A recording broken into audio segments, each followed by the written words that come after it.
Florida man warns public about mind control.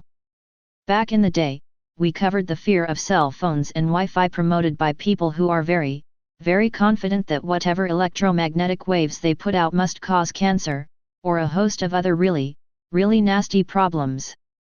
But it's not only the alt-health crowd that's terrified of cell phone technology and its emissions. There are numerous conspiracy theories centered around them and how seemingly benign cell signals are used for mind control or subliminal intelligence gathering. One recent theory alleges that cell towers in Tampa have been hijacked by a sinister group of DARPA operatives with a mission to do something very vague and scary to Floridians, according to a whistleblower who might have once worked for them, as these theories so often seem to go. What the sinister plan is exactly, he doesn't know, but he cites mind control as an important component, claiming that the cell towers broadcast at a frequency that resonates at the same range as the human mind. Now, this is far from the only such theory floating around the conspiracy internet, but it's such a textbook example that if we're going to fact-check one, it might as well be our model. And right out of the gate, it's off to a really, really bad start.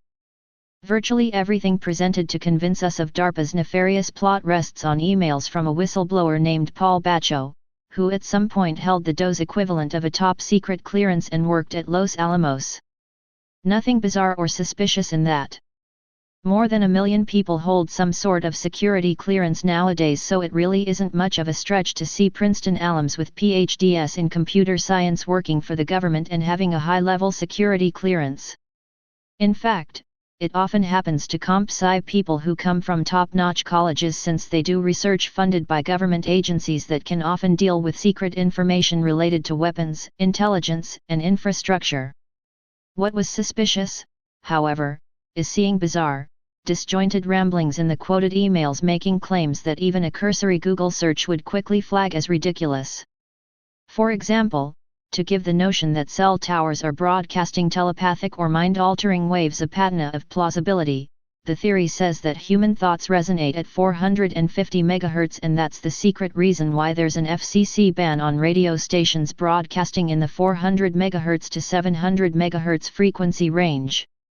To borrow from a commercial, that's not how this works, that's not how any of this works. First off, the most active human brain waves peak at 40 Hz, which is 10,000 times slower than their supposed resonance frequency. Secondly, resonating with these brain waves has no effect on humans because they are artifacts of electrochemical reactions in our brains. To disrupt them requires direct magnetic and electrical stimulation that's precisely targeted to the area you want to affect. You can't just broadcast signals willy-nilly and expect there to be a major effect on the population to which you're broadcasting. That may have worked in the Kingsman, but in reality the best you'll do is maybe give someone hypersensitive a very mild headache. Maybe. Finally, it's true that radio stations aren't allowed to broadcast in the 400 MHz to 700 MHz range by the FCC. Want to know who are? Astronomers, satellites, and aircraft navigation stations.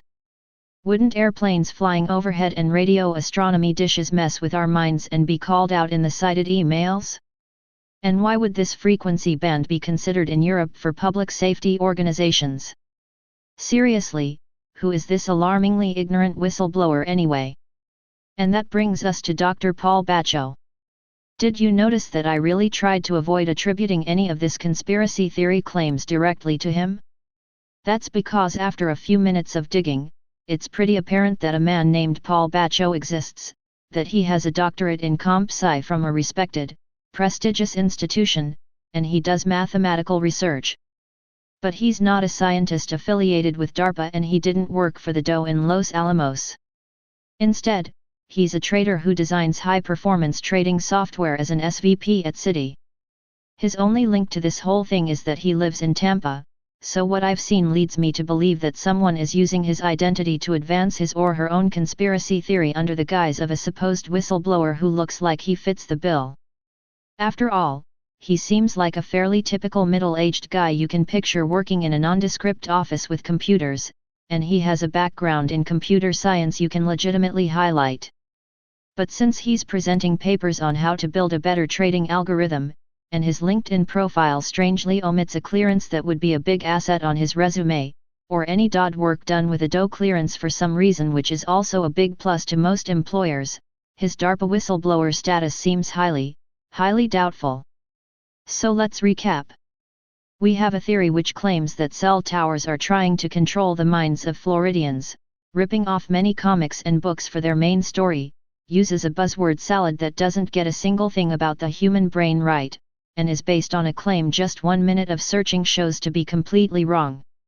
On top of that, the supposed source appears to be a person in no way affiliated with this theory, working as a high-profile technical expert in whose industry random, misplaced, rambling emails accusing the government of brainwashing people or reading their minds using the same frequency as radio telescopes and airplanes would be a huge image problem, and who should know how to anonymously leak very important classified information considering that many with lesser skill sets have done the same thing.